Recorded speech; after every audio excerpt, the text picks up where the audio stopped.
Hello, everyone, and welcome back to the show. This is Reservations, and I'm Rain Whalen. And I'm Rudolph Churchill. So, I don't have a good bit for that. That's fine. I don't either. Rudolph Churchill. Yeah. So, are you related to Winston?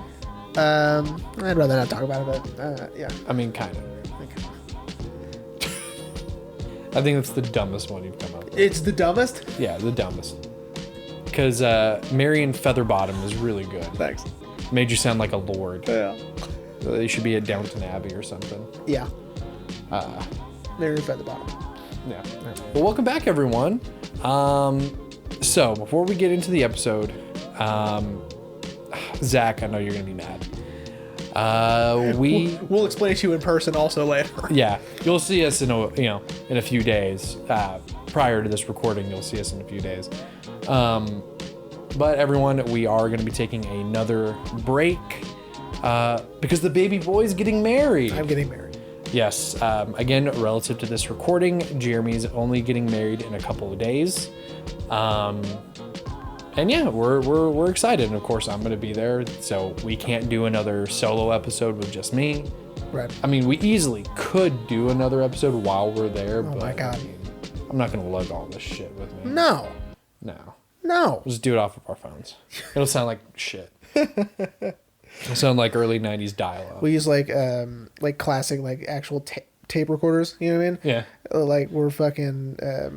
like journalists? Yeah, no, I was gonna say we're like Agent whatever, Twin Peaks. God damn, I can't remember his fucking name. Dale Cooper? Dale Cooper, yeah, we're like Dale Cooper. We're Diane. Have you seen that? You know? Diane. It's gonna sound like shit because like whatever. You know, hang on, sorry. I didn't want to take away from the announcement. That's fine. You know, in the early, excuse me, everyone, in the first two seasons, you know, when he leaves those messages for Diane, does he mail them to her? I don't know. Because he'll do that. He'll leave her, like, messages, but then he'll get the thing that he's asking for.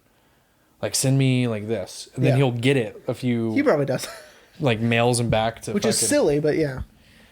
Yeah, because the show's in the 80s, right? Show takes place, I think, in the late 80s. Yeah, because it came out in 1990.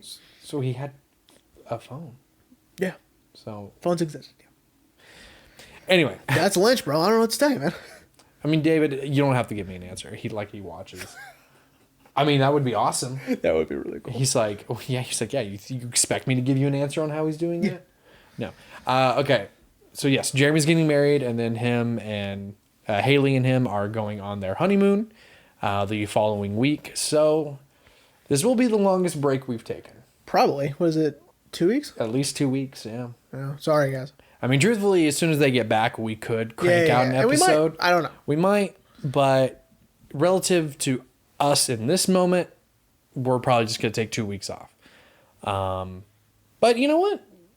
So we're still going to have fun with this episode, and then we'll come back horde with a good episode. Yeah. And then we'll eventually close out season 7 next year. Yeah. Because we're never going to get through this fucking season. No, this is forever. So. Oh, and hey, audience, ask us what we thought of the menu. Oh yeah, go ahead. We went to the theater in preparation to see the menu. So yeah, I've been telling everyone that the joke you made, like, oh man, it's great. You know, they get you out in 5 minutes. They get you out in 5 minutes. It's so easy. It's like that. The projector broke and we didn't get to see the menu. Yeah. 5 minutes into the movie, so we got to see all that Maria Menounos bullshit and the previews. Yeah, the 20 fucking minutes of preview. You know, plain. Oh, can't wait to see that. I told Mom about that. I was like, you know, Gerard Butler was in good movies at some point, right? And she was like, yeah. I'm like, oh, okay, cool. Just wanted to make sure. You don't know this one's not. This one might be just a banger, dude. It might be awesome. I'm gonna like Cop Shop or something. I'm gonna fucking. I did hear the Cop Shop was really good. I want to see Cop Shop. But yeah, no, I'm going to fucking pass away if like it's got a certified 100%. Yeah, it's fresh, certified 100% plain. Bad title, great movie. You know what I mean? And what if that's the review? Bad title, great movie. Yeah, you gotta but yeah, no, we didn't get to see the menu. We were both very excited to see it. Yeah. I want to see it so bad. At least we got to see Johnny Legs. Yeah, we got to see John Leguizamo for, a few minutes. I mentioned to Scott that he based his character, what you told me, that he based his character on Steven Seagal. Yeah. And he was like, oh yeah, because Steven Seagal is a horrible human being. Yeah, he's a piece of shit, yeah. Yeah, I was like, cool. I'm glad everyone thinks that. Everybody does. Yeah, Scott was like, he's like, I've known people who have worked with him and said that he's the worst. Yeah. Apparently, Scott told me that when Steven Seagal had a band, he only wanted to fly. This is before, of course, the private plane of a G6 came out. He wanted to fly his entire band in G5s. Like, so he would get his own G5. The rest of the band would get their G5, and then their music equipment in another G5. What? Yeah. Motherfucker was spending, like, I think Scott said, like, $50,000 just to get his band to places. Jesus Christ. I mean, we obviously can see the choices that he makes. Yeah. So. I hate Steven Seagal. Anyway, so quick summary: 2-week break. Yeah. Jeremy's getting married. Yeah. We promise we won't take another 2-week break. Yeah. Maybe. Who knows? But anyway, so if you tuned in last week, thank you, by the way. Yeah. I've been telling everyone how Come On, Come On was... Oh, Come On, Come On. Come On, Come On was awesome. Shit. It is great. I told Ashley how excited I was, because even Zach, during your bachelor party, was like, great, you guys are going to love it. Yeah. And we did. But this week, if you missed Come On, Come On last week, this week we were talking about Seven Psychopaths. And I have to give a little redaction from last week. I called the writer, director of the movie, Michael McDonough. His name is actually Martin McDonough. I'm sorry. Very Irish name. Yeah, I'll say. But as I was just looking up in the final preparation for this episode, this was only his second movie. Second, at least, full-length feature film. He had done a short film before, In Bruges. Yeah. Shout out to In Bruges. In Bruges is so good, you guys. That's for sure going to be a future episode. Obviously not this season. No. Since we've both seen it. Yeah. I told Ashley after, because Ashley actually watched this one with me. Nice. I was like, now I got to show you In Bruges. Yeah. Like, because In Bruges is fucking... In Bruges is so fucking good. Which probably explains why Colin Farrell came back, because Martin was like, hey, I got this movie. And he's like, sold. Like, you don't need to tell me anything else. I'll do it. And then, of course, after that, he had done 3 billboards outside Ebbing, Missouri. And now it's the Banshees of some word I can't pronounce. Another Irish village. Which I want to see so bad. Of course, we got Colin Farrell. Yeah. Yeah, Colin Farrell's back, and then the other gentleman's back. Brendan Gleeson? Yeah, Brendan Gleeson's back. They were both in Bruges. And I can't see it anywhere because it's not playing anywhere near me. Not in a theater near me. You know what I mean? Now playing not in a theater near you. Mm-hmm. So, do you remember those at the beginning of the DVDs? Like, yeah, in a theater near you. Yeah. Or it was actually like now on DVD. Oh my god. Oh yeah. Jesus. Sorry. You may be on. Anyway, Seven Psychopaths. Okay, so since this is the first movie in a while that you have seen but I have not, let me give you my first impressions. Yes. Obviously, I loved it. Yeah. I mean, it was hysterical.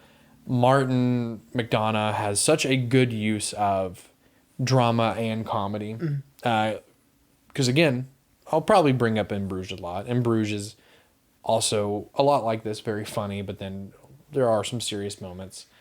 I feel like the comedy is a little more dialed in. Comedy's first. For Seven Psychopaths, but the drama is still there, and the drama is still just as important as the comedy. But so good, dude. And the cast, I wish I could see these guys in more movies together. Yeah. Colin Farrell, Sam Rockwell, Christopher Walken, Woody Harrelson, fucking Tom Waits. Dude, okay. We'll get into it, but Haley rolled her eyes because I was like, "Here comes my favorite psychopath right here," and then, he's there with his rabbit, and I thought for sure that was the only time we were going to see him. And then she goes, "I don't know who that is." I go, "Oh, it's Tom Waits." She goes, "Ugh." So Ashley didn't know who that was either. I was like, "It's Tom Waits." Well, she knows because she hears the music. Because I listen to his music all the time. I'm a huge fan of his music. I think he's one of the best songwriters. Yeah, if Jeremy didn't bring that up in the Fight Club episode, shout out to our Fight Club episode. You love Tom Waits. I love Tom Waits, and so she hates Tom Waits. Why? You know what? I'll give her a pass on this one Tom Waits is not for everyone. You know, Tom Waits is acquired. He was cracking me up, man. Oh, Tom Waits is hilarious, and you know, and of course his music is timeless. Yeah, his music is amazing. But I was very excited to see Tom Waits again in this movie. His character is great, especially at the very end. Okay, you seem normal. Come on. You seem normal. Yeah, but yeah, okay. So to finish out my first impressions, loved it, everything about it. I can't believe it took me 10 years to see this movie. Yeah. Because we looked it up after we closed out Come On, Come On, and the movie came out in 2012, and it's taken me 10 years to see this movie because, like I mentioned in our closer, saw the trailer, and I immediately fell in love. Because by that point, I had seen In Bruges, which is so odd that I had seen In Bruges before that, but I saw the trailer and was like, this is awesome. I have to see this movie, and just never got around to seeing it. So, well, that's all right. Look at you now. I know. Look at me now. I'm wiser now. Jesus. All right, Jeremy. So, would you like to tell everyone a little synopsis about the movie? Sure. Okay. All right. I was gonna say, is it gonna be a little hard? So it might. I mean, no, it's gonna be fine. I'm gonna pull up people's names because again, I'm terrible at that. You are not. But yeah, I mean, because it's gonna be a little. It's not gonna be hard necessarily, but you know, to try to keep it as streamlined as I can. Okay, so Colin Farrell's character Marty is trying to write a screenplay. Mm-hmm. All he has is the title, Seven Psychopaths. Right. We've all been there. Obviously. And he's trying to find inspiration, right, for these psychopaths. So he's got one, which is the Quaker, right? Well, which originally it's, you know, whatever. Then he reorients it. It's the Jack Diamond's killer. Right. Then it's the Quaker. Right. Well, but first he has the Quaker, right? Yeah. So first he has that one, which is a story he was told by Billy. Billy Bickle. Sam Rockwell. Right. And so he stole the story, wrote it down, and now it's in the screenplay, right? Billy also tells him about the Jack of Diamonds killer in the paper and says, dude, this should be another one of your psychopaths. He murders, you know, people in the crime syndicate. You should, you know, whatever. He goes, oh, that's a good one. Whatever. And so as he's still trying to struggle with writing this thing and also struggling with his drinking. Yeah. Billy puts an ad in the paper. I wish I'd wrote it down or had a screenshot of it. Like, are you crazy? Yeah, like, yeah. Are you a psycho? Pretty much a casting call for psychos. Yeah, pretty much. If you got a crazy story, it could be in our screenplay or whatever.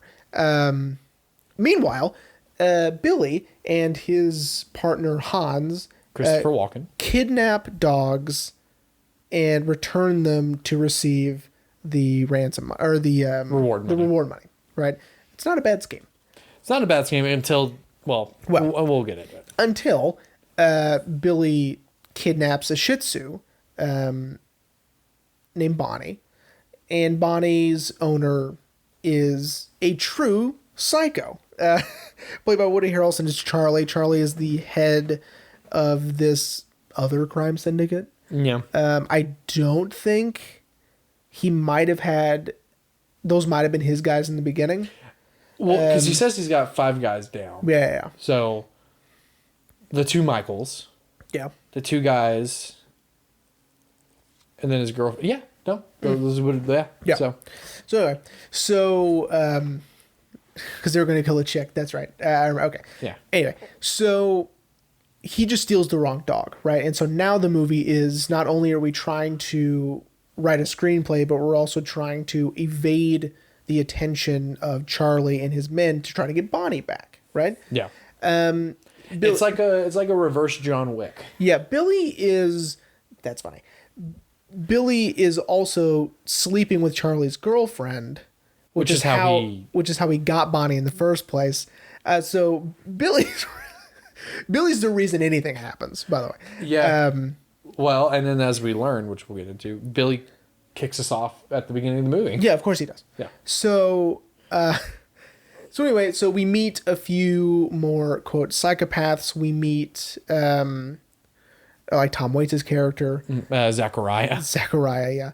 Yeah, he and his wife went around killing serial killers, and then she left him because he was getting a little too weak, little too hesitant, right? And so she went off to continue to do that, and now his mission in life is trying to find her again. We later find out that the story of the Quaker is actually Hans's story. Hans is the Quaker, and we'll go over that story here in a little bit. And of course, Billy is the Jack of Diamonds. Killer, yeah. And of course, it all culminates into a would-be crazy shootout in the middle of the desert. Yeah. But ends up not being so much. Yeah. Oh, because which we'll get into later, but And then Marty writes his movie, and that's about it. People die along the way. We'll get there. Yeah. Sorry, it's hard because you want to talk about like each, yeah, you want to talk about each psychopath. You want to talk about like the Vietnamese one, yeah. right? Well, let's start there then. Instead of with a character, let's start with the Seven Psychopaths. Sure. So technically, number one is the Jack of Diamonds. Yeah. Which is Billy. Which is Billy. Of course, we don't know that when we first meet him. Right. Because he kills Michael Stahlberg and Michael Pitt at the Yeah. beginning of the movie. Yeah. Which I loved Martin's framing. We see him walking up, and they're just totally oblivious to this guy with two guns. But he kills him, and then he leaves cards with the Jack of Diamonds. Yeah. And that's all we know about the Jack of Diamonds killer. Right. And truthfully, it's kind of all we need to know. Yeah. Well, I like the establish these guys are mobbed up, right? That they're on a hit job, right? I love their conversation. I think how did you say Martin's last name is pronounced?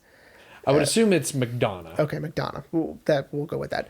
McDonough writes such wonderful comedic dialogue, especially between the two of them. It's so good. And What's wrong with Tommy? It's because we're killing a chick. Talking about shooting people in the eyeballs, and he goes, "Shot someone in the ear once." It's like, yeah, but that's a different story then. We're talking about ears now. Yeah. Yeah, it's so good. And It's of course, Michael Stahlberg, which we've done several movies with him. Shout out to our Call Me by Your Name and Hugo. We did another movie with him, right? Probably.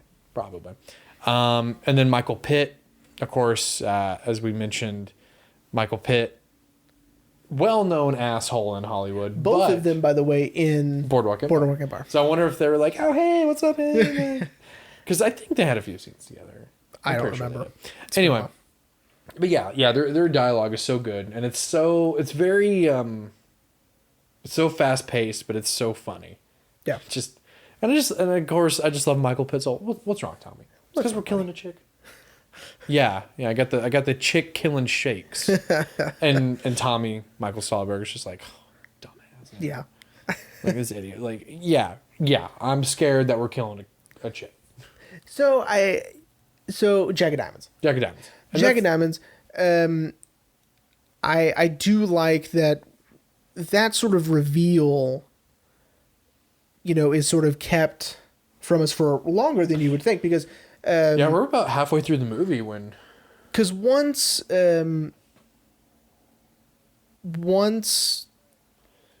Charlie's guys go to where they're stashing the dogs, and they're being held at gunpoint, Marty and Hans, the Jack of Diamonds shows up and kills those guys, right? Yeah, so I just assumed he'd been following those guys. Right. Did you have any idea, by the way? I'd forgotten you hadn't seen this yet. Ashley had a suspicion because I think she'd looked it up and she probably lied to me. That's true. Because she was getting confused. She's like, "Well, who's the next psychopath? He's on 5 and 6 now. I'm like, I don't know, babe. Like, let's just keep watching the movie." And she looked it up, and so I think she knew, and I think she might have lied to me, but like that she didn't know that. But she had a suspicion. She also had a suspicion that Hans was the Quaker, which is the next one. Was it the ascot? Well, it's the reveal when well, it's a cravat. It's a cravat. I'm sorry. Cravat. Yeah, but it's when he takes it off. She's like, I think, because I was like, that's what you're supposed to do. You're supposed to know that he was the Quaker. See, I didn't. Oh, okay. I was like, huh. That's fine. That's insane. But anyway, so yeah, she had a suspicion. I didn't know until he shoots Angela, and I was like, oh, it was Billy. Billy is out of his mind. I love Billy. Yeah, so Billy counts as 2 psychopaths. I think so. Because it even says that he's number 7 and number 1. Yeah, so technically the next one would have been Quaker, but let's get to Billy. Yeah. Yeah, because Billy, he's already sort of unhinged. Yeah. And then once the reveal that he is the Jack of Diamonds, you're like, oh, he's even more unhinged. Yeah, because I think I know that a lot of the plot of the movie is because of Billy, right? Yeah. Without Billy, there is no plot to this movie. Yeah, Marty. He's the one that's Marty probably would have never actually written the movie. Billy's making all of these terrible decisions, and getting people involved in his fuckery. Yeah. Taking Bonnie. Which Bonnie's so cute. Yeah, that Shih Tzu, Ashley the whole time was like, that dog is just giving you, like, just leave me alone. Yeah, that dog is so cute. Yeah. Right? If fucking Gabrielle did a bay. Yeah. Anyway, who cares? Ashley was like, oh my God, it's Precious. And I was like, yeah, this is like a few years after she, like, blew up. Yeah, well. Oh my God. All right. So Billy. Billy is out of his mind. Billy's out of his mind. Billy is also maybe the funniest person in the movie because there are scenes where, like when you were saying, when Tom Waits shows up, he goes, yeah, you seem normal, come on in. That makes me laugh. Because he's like, are one of you Billy Bickle? No? No. Are you the one who left a message saying that you were going to eat my heart? It's like, no, I would never do that. Yeah, I would never do that. You seem normal, come on. I think a lot of what Billy does makes me laugh. One of the main things that made me laugh, or the thing that I remember the most, is he labels their guns for them at the end. He goes, here, I put your names on them. So we know whose is whose. Oh my God. And then he has the gun in his mouth while he's with the final shootout. And then it's all like, I know you've got 3 guns. No, I only had 2, mister. How much of that do you think was just Sam Rockwell just riffing? I think it was all scripted. I don't think. No, I agree. Yeah, I think it was all scripted. I mean, seeing what we've seen in Bruges, like, exactly. Martin's scripts are so, I would feel just like with Tarantino, they're so tightly written. They're great. Yeah. That he doesn't need to improvise. And I like that he. There's just little things. Little things make me laugh about Billy. Like he says he's gonna blow this dog's little gay head off. But like he doesn't have a gay head. Oh my God. Movie's not with the flare gun. Yeah, movie's not necessarily politically correct. I was about to say very PC. Yeah, it's not very PC. Well, it was PC for the time. I guess. Yeah. Fast forward 10 years later, you're like, ooh. Yeah, I know, but God damn it, it's so funny. Okay, it still is funny. Yeah. All right. Let's talk Quaker. Okay, so right. Number 3, the Quaker. So we'll get back to Billy. Obviously, while we keep doing this, because like you said, he's the catalyst for the plot. So, first off, Harry Dean Stanton, right? I mean, incredible. As soon as he came on screen, I was like, Harry Dean. Yeah, that story is really cool. I love that. That is a really interesting story. That this guy murders this Quaker's daughter, and so the Quaker just follows him around everywhere, right? Mm-hmm. I thought for sure I knew where the story was going. I was like, oh, he's gonna like mentally torture him. Right. Which he technically kind of does, right? By always being ever present, right, in this guy's life, and not saying anything, right? Just being there. And so after a lengthy prison sentence, and then after, like 12 years of being out. So 17 years in prison, he gets out, and then it's like 11 or 12. 11 or 12 out. He decides he can't take it anymore. Because it's almost like, it's a constant reminder of what you did, right? Which is what the Quaker wants. Right? Yeah, which is also, and also this is where we get sort of our I don't mean to cut you off, but like are sort of religious undertone to the whole movie. You know, a little bit. Yeah, there is a lot of religious Because you know the serial killer, you know, becomes born again. Right. He does become born again. And is repentant, and people, you know, of course people are like, yeah, he's putting on a show, but then they're like, well, actually, maybe not. And it turns out he wasn't putting on a show. Like, this is his, you know, it's his new identity, right? Yeah. Once the killer, who is unnamed, which I liked, can't take it anymore, he, while looking at the Quaker from his second story, whatever, window, cuts his throat, right?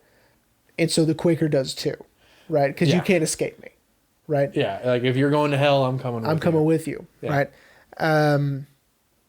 Which, of course, we later find out that this is Hans's story, right? Hans corrects a few things from Billy's retelling that, you know, like his wife is African American, and so is his daughter, right? And that she also stood with him, you know, outside of the yeah. But I guess she didn't try to slit her own throat. No. No.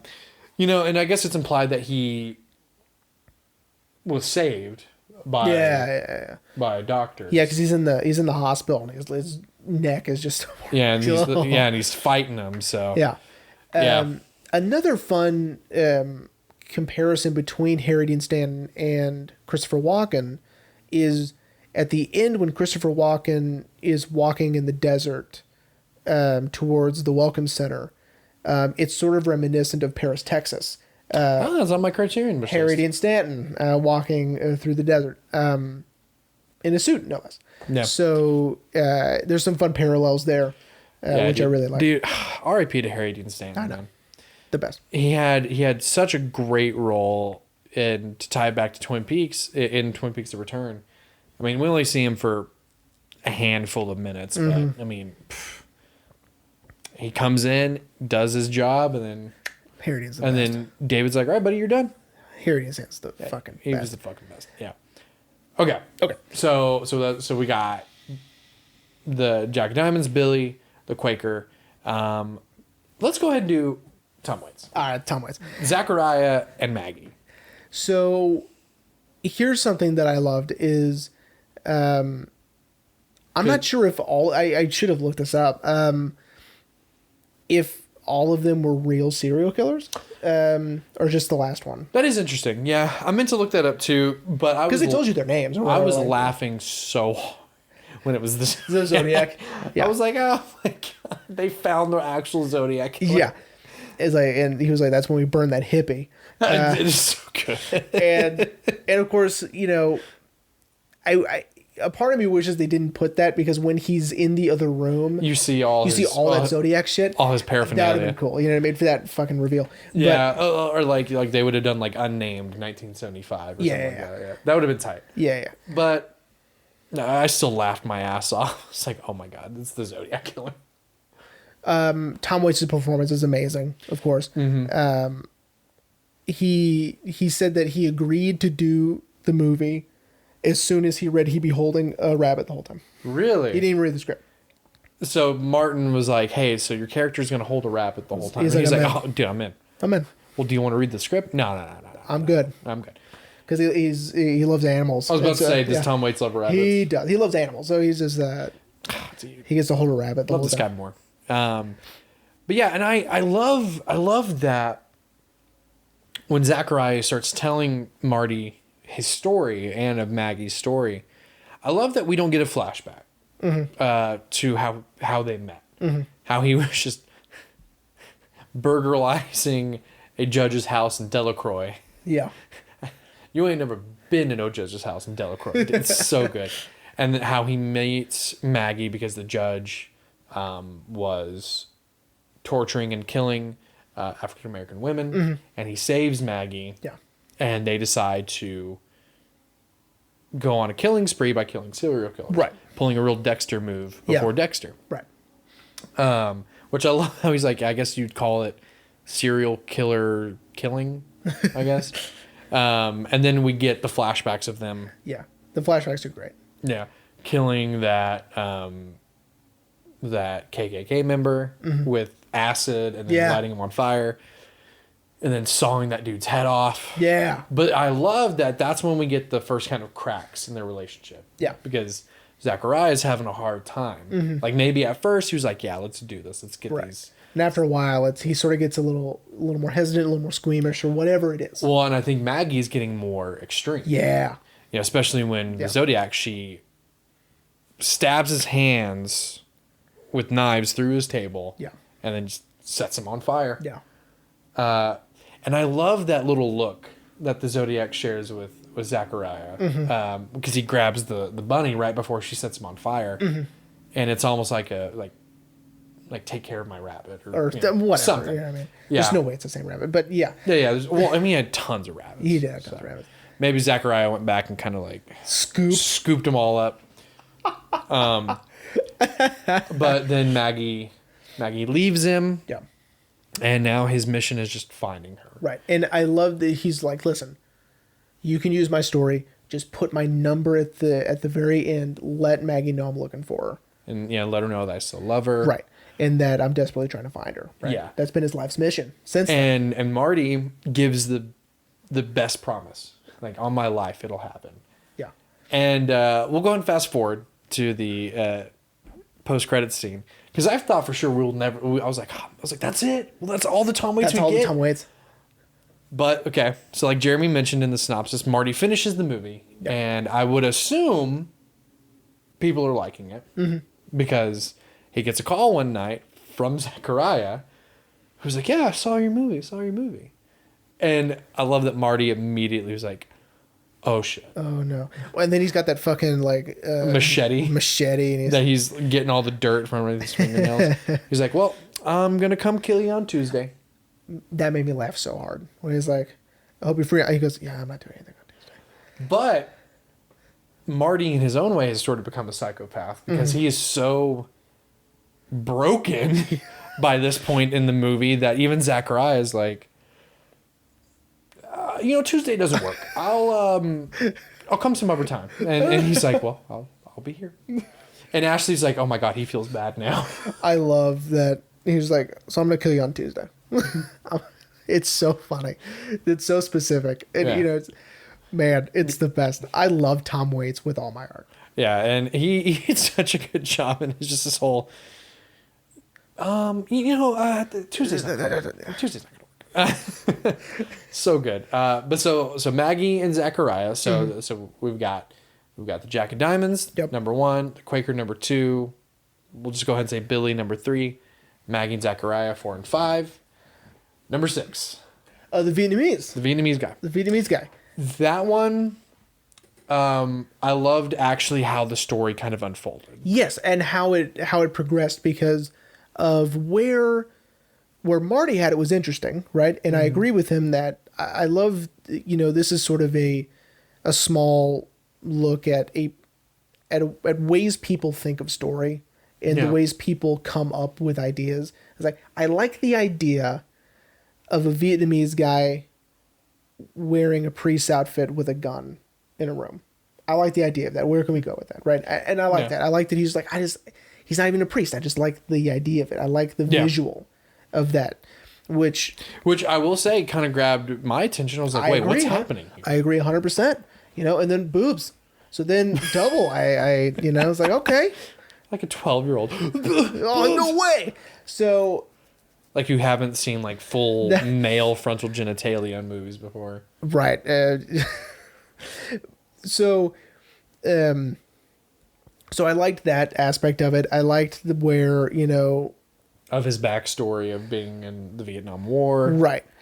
And then the way Hans takes it, and I love his decision to just record him because he doesn't want to, it's almost like he feels bad. He doesn't want to like give him notes to his face. He's like, maybe this will work. You know what I mean? Well, and it definitely seems like Marty responds to it more. So spoiler alert, Hans dies. This whole thing is spoilers.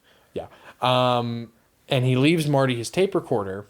And the whole movie, Hans has been more of like him and Marty are a little bit similar. They just want peace. They don't really care for all this violence. And the Hans gives him a better explanation of the Vietnamese guy. And I lost my shit. Yeah. I was like, oh my God. Because it's a real thing that actually happens. Yes. So he ties it back to a real person. Yeah, he he takes it from Marty's point of this Vietnamese guy in a priest's outfit with a gun. He's with a hooker. The hooker's clothed, which shows Hans being a little bit more wholesome. Yeah, a little more modest. And she can speak perfect Vietnamese. Yeah. Which I was like, that's funny. And, he's about to go blow up this meeting, and then you finally realize this is all in his head, and he's the Buddhist monk, the first Buddhist monk to, what's the term? It's not suicide, it's something else. But, light himself on fire to protest war, which is a real thing that happened. Yeah. Everyone should know that, because not only is it a famous image, but then Rage Against the Machine. I was just about to say Rage Against the Machine. Used it for their album artwork, because they were, if you didn't know that, they were a very political charge band. But I love that. Yeah, I do too. So cool, because that kind of redefines psychopath for the Vietnamese guy. Well, yeah, and it shows that, and I love that he was like, he's thinking about what if he chose violence? What if he chose to fight against the system that way, right? Mm-hmm. And then realizing that that's not the way to do it, and just to continue what he is doing, right? And I love that before he opens his eyes, they're saying, this isn't going to help, anything. And he says it might, right? Mm-hmm.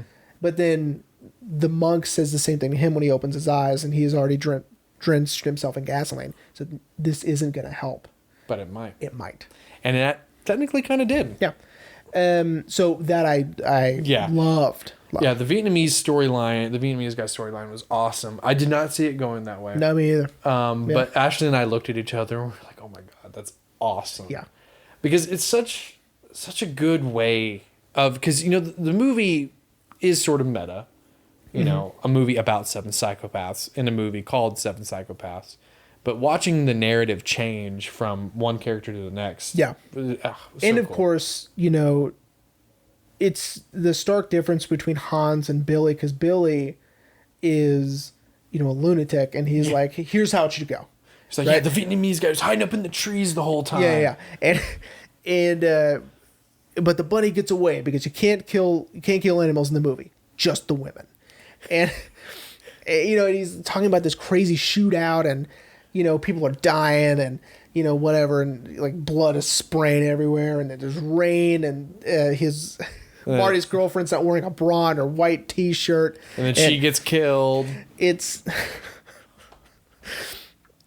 she's like, he's like, and your cunt girlfriend shows up, whatever, Yeah, because he hates Kaya, but then he's like, you should be nicer to Kaya. That's your best friend's girl, even if she's a fucking bitch. Yeah, she's a fucking bitch. So there's the stark difference, right? Yeah. Because you're right. Both Marty and Hans choose peace over violence, right? Mm-hmm. Where Billy, all he wants is violence. Yeah. All the time. Right? Yeah. I was reading that he, and there's a reason his name is Billy Bickle, is he shares a lot of similarities with Travis Bickle, who is the character in Taxi Driver. Oh. He's even talking to himself in a mirror, right? When he's getting ready for the party. Yeah. At the end, he gets shot in the head. Spoilers for Taxi Driver. Oh shit. Again, he is fueled by violence and rage, right? There's just a lot of fun similarities between the two of them. But I feel like Billy's more fueled by chlamydia or whatever. Chlamydia, whatever. I'm not talking about AIDS, babe. Like chlamydia or whatever. It's one of my favorite lines. Because then he brings it up later. Yeah. He's like Billy, you don't have VD. Or Billy, you have VD. Billy, it's just chlamydia or whatever. Okay, the final psychopath is Woody Harrelson, Charlie. But he is a psychopath, I think, more in the sense, yes, he is very violent, but he also has this weird relationship with his dog. He loves Bonnie. He loves Bonnie. And how could you not? I mean, yes, Bonnie was very cute. Do me a favor. Will you put a picture of Bonnie up on the right screen. here, somewhere. Right here. Yeah. Somewhere. And he is so cute. Yeah. Bonnie. I love it. Can I at least, like, give him some scratches and some kisses? No, you cannot give him some scratches. So, dude, Woody Harrelson. I fucking love Woody Harrelson. All right, so let me tell you a fun fact. Before we talk about how great Woody Harrelson is, it was supposed to be Mickey Rourke. Ooh. Why did you make that face? Okay. It was supposed to be Mickey Rourke. One of the tombstones during that shootout scene or whatever, I think either says Mickey or Rourke. And that was supposed to be because it was supposed to be Mickey Rourke. And then, of course, when he left, they didn't fix it or anything. So That's awesome. Yeah. Yeah, okay. Okay, look. No offense to Mickey Rourke, all right? I've heard The Wrestler is phenomenal. It is amazing. It's so good. Angel Heart, amazing. Rumblefish, amazing. That's also on my Criterion wish list. Yeah. And Mickey Rourke was once a classically handsome man. Oh, so handsome. Until he fucked his face up. And then he kind of revealed his true colors by backing Harvey Weinstein. I mean, the dude's out of his mind. He's out of his fucking mind. I'll tell you that. The dude's out of his mind. He's a great actor. I'll give him that, too. I mean, look, of course, he also had a lot to say about Jon Favreau and Iron Man 2. That he was really pissed off that he played Anton one way, and then, like, he literally said, like, if they want, like, a two-dimensional villain, then fine, but I'll never do it again. Yeah. It's like, well, it's fine. Your character dies anyway. Yeah, who cares? No one fucking cares. No one fucking cares. Yeah, well, he actually got in disagreements with Martin McDonough. McDonough. God damn it, Martin McDonough, and that's why he left. So. Did he leave or was he fired? It said he left. Okay. Pulled Olivia Wilde before Olivia Wilde. What I read said he left due to disagreements with the director. Well, that's fine because Woody Harrelson. I know. Perfect. I mean, and you know Woody Harrelson came in and added something completely different. Oh, like, yeah. He was like, I don't care what Mickey was doing. I'm going to do it this way. Of course. He loves his dog. I just don't want to think about my dog dying. And he's like fucking, and his right-hand man, Paolo's like, Charlie, you got it. You got to pull it together. By the way, that actor, I'm going to look his name up right now. Jesus. He's got a hard name. The guy who plays Paolo. What is his name? Hold on. Oh, I have such terrible eyesight. Zeljko? Zeljko. Ivanek. Zeljko Ivanek. I did not know that was his name. Number one. Number two, he's amazing. I've seen him in a ton of stuff. And I want to say he looked familiar. Yeah, he's great. It's probably like that one guy who plays the banker in The Dark Knight. You know. Yeah. Like, you know who you're stealing from? Yeah. Yeah, that's also really good. He's also a really good character actor. But you don't know his name. I know. But anyway, so Woody Harrelson, man. I can't get enough of Woody Harrelson. I think he had, much like a lot of actors, he had a resurgence.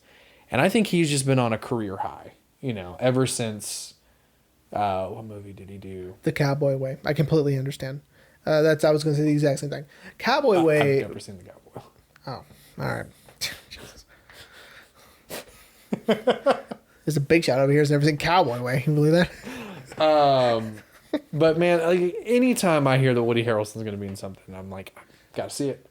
Because I love Woody so much because he knows how to play drama and he knows how to play comedy. Of course, he's also in 3 Billboards. Yeah. Which I need to see. I've heard... Mom has told me that his character is a little bit of a sadder character, but he's still great. And Haley pointed out something. She said he's really good at playing someone who's really obsessed with something because her frame of reference is Zombieland. Yeah. And, there was Twinkies, here it's a dog. You know what I mean? I go, yeah, I guess that's the same. Yeah. I mean, have you seen Kingpin? Have you seen Kingpin? No. You've never seen Kingpin? You get mad at me at the Cowboy, but you never seen Kingpin? No, I've never seen It's Kingpin. got fucking... I know who it's got. Okay. But yeah, man, Woody was making me laugh almost as much as Sam Rockwell. And he's so erratic, and his character is so unpredictable that Especially with the gun. I was just about to say, he goes, "I'm really sorry. It's the gun, Jim. It's the gun. Like, boss, you need a new one. Yeah, but I like the blue. I like the handle. I like the blue on the handle." And he's like, and then of course that gets brought up again. But, you know, to use a writing term, Chekhov's gun, you see a gun in the first act, it must be fired by the third act, which, of course... In this one, it's just establishing it jams. So you know at the end it's going to jam. At the shootout? Really? I love it. Just hang on. I love he gives him time. 5. No.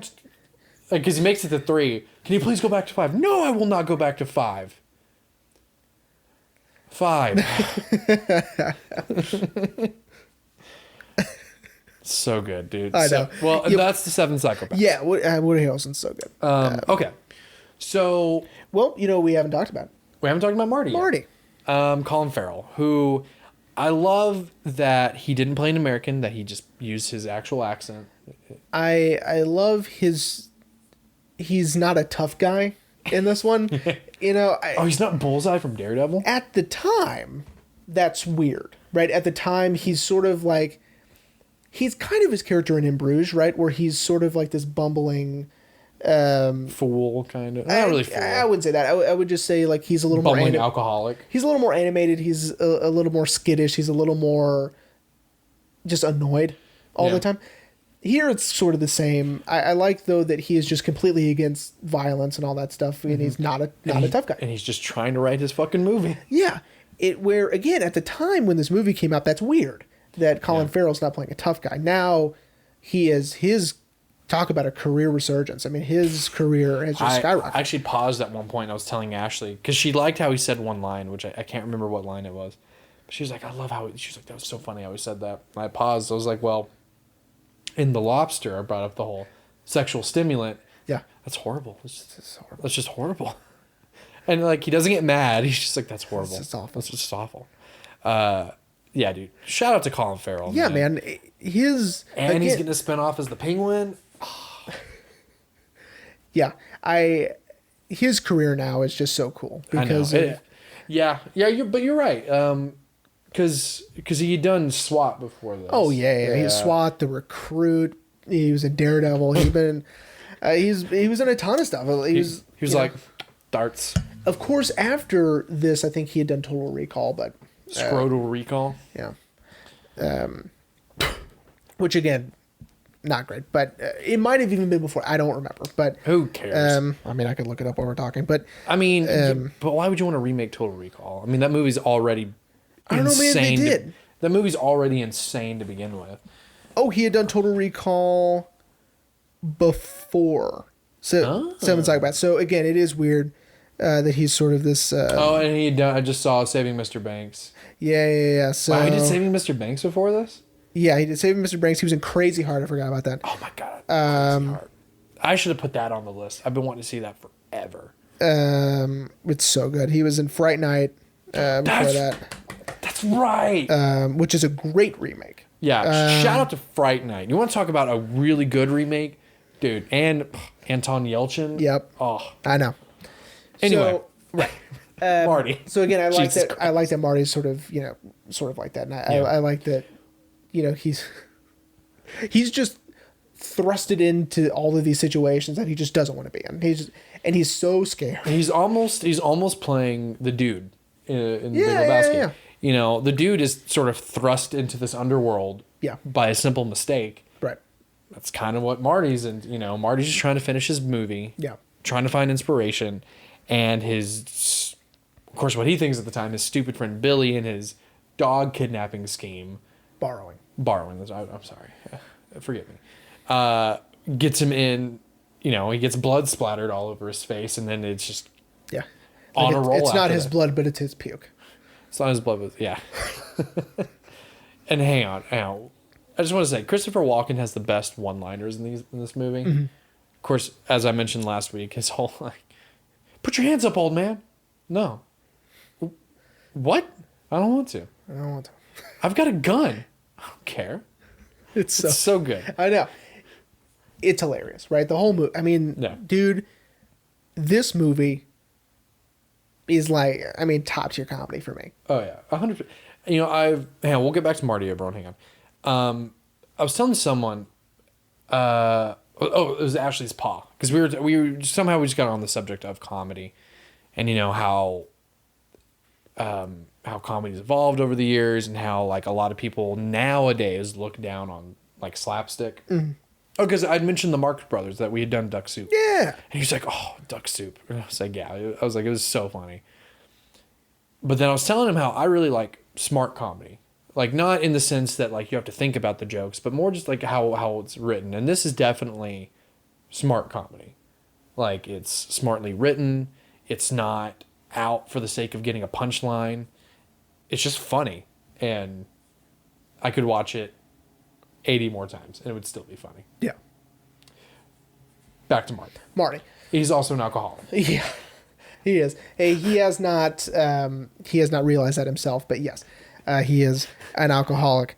Yeah, if you wake up with a wine bottle next to your bed, you might be an alcoholic. Maybe. I do like that it's brought up to him a few times, right? Well, and it's always Billy that brings it up. Yeah. Billy doesn't like that he's like drinking. Marty, we got to talk about your drinking. I don't have a drinking problem. I just like to drink. I just like to drink. Yeah. And I love the whole like, you're Irish and a writer. You were set up to fail. So good. I do like though that Martin sort of gets Kyla, Marty's girlfriend, out of the story really well. Because I was wondering, I was like, I wonder if she's going to stick around for the whole movie. Mm-hmm. And she doesn't. And Billy's like, well, you know, you called her a fucking bitch in front of all her friends. Like, call her. Like, hey, what happened last night? Do the words, my girlfriend's a fucking bitch, ring a bell? And she hangs up on him. Now, it is funny because it's sort of a commentary on what Hans says to him after he reads the script, which is like, your female characters are awful in here. They have nothing to say, you know? Mm-hmm. She's like, yeah, I mean, they might not be, you know, whatever the main character of the story, but the women I know can string 2 sentences together. You know what I mean? Oh, yeah. And which I think is sort of what Kara is, right, Kara? Kyla. Kyla is what Kyla is in this story, right? Yeah. She's sort of this terribly written female character. Would you say kind of a plot device in a way? Not really a plot device. I wouldn't, because she really has no bearing on the story at all, except just to kick Marty out of the apartment. Yep. That's about it. That's now, all she does. Now, okay. I do want to ask you this, because I was thinking it the whole time we were watching the movie. Do you think McDonough is getting meta with it? Because you got to think, Marty is short for Martin. Mm-hmm. And, you know. Maybe. And he's Irish, which Martin McDonough is Irish. Maybe. And Haley, she was, again, half paying attention. She had just bought an iPad, and she was trying to get all of the wedding notes in one place. Uh-huh. So she was like, finally, I can do it. Right, whatever. So she was working on that. And she was like, wait, is this kind of like adaptation? Is this like a movie about... And I was like, huh.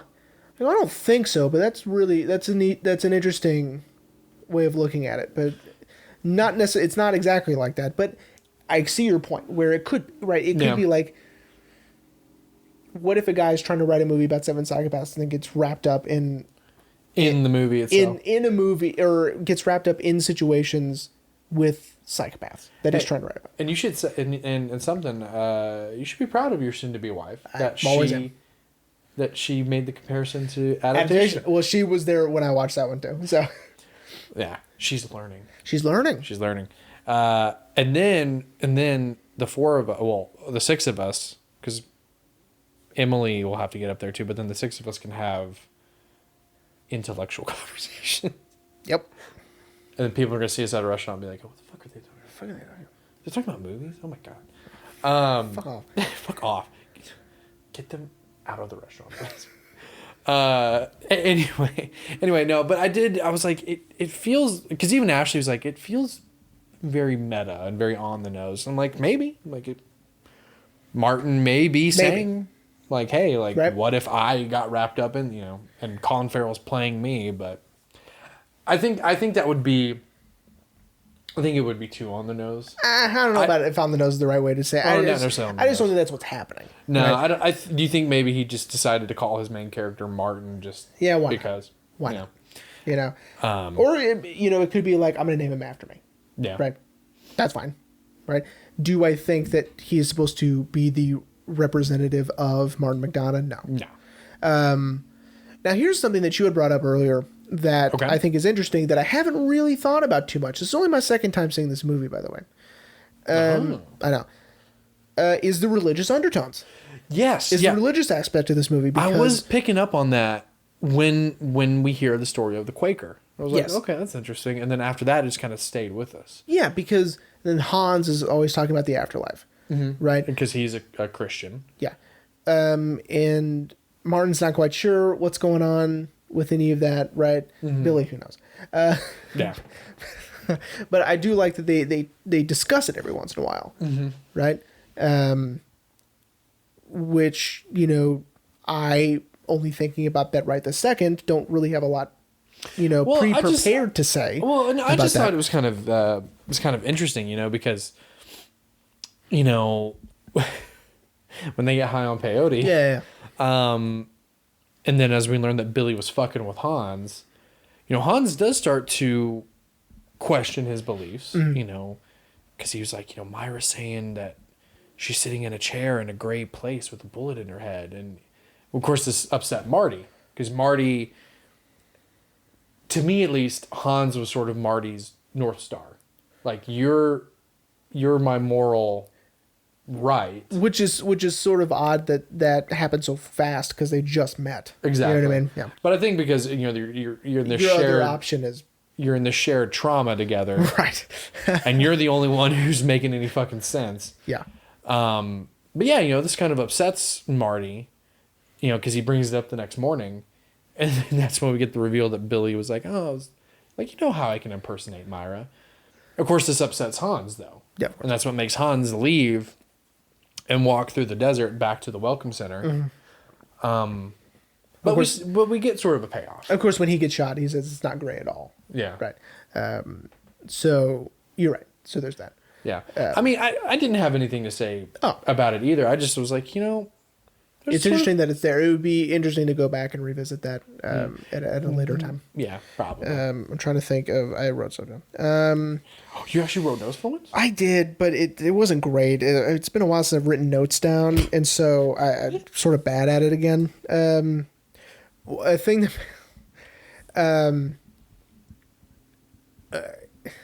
a part that made me laugh, and a part that made me appreciate Billy's perspective is when they talk about Gandhi and they talk about the eye for an eye thing. Oh my God. He goes, not the last guy, because he still has his eye. There'd still be one guy with one eye. Yeah, that's right.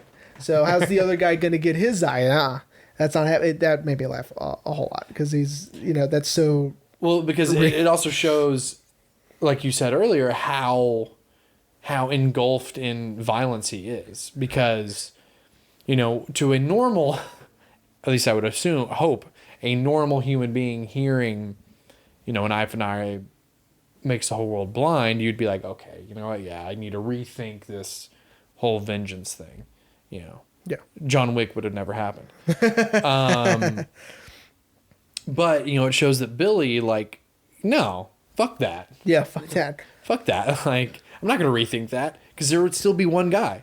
He's looking for the wiggle room. Yeah. Like, where is the wiggle room? Yeah. It's so funny.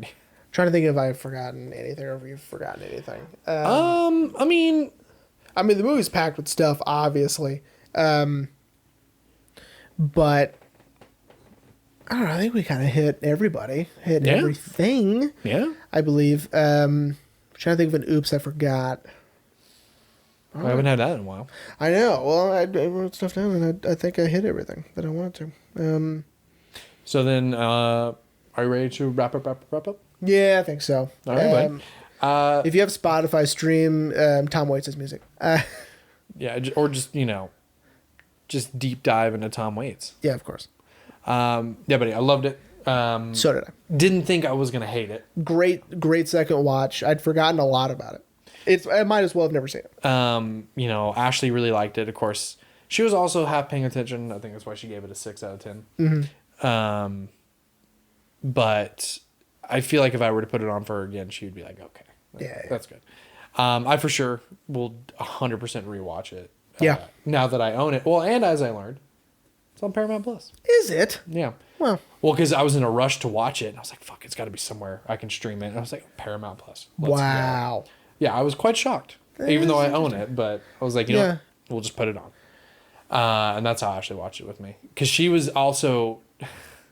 She was like, don't judge me. I'm watching a trashy Christmas movie with Vanessa Hudgens. Vanessa Hudgens. It was a Christmas Night or something like that, but it's Knight. Got it. She was like, yeah, he's a knight from out of time. I was like, oh, no, I got it. Nope, you just had to tell me the title and spell night for me, and I got it. I was like, no, I got it. So I was gonna watch it on my iPad.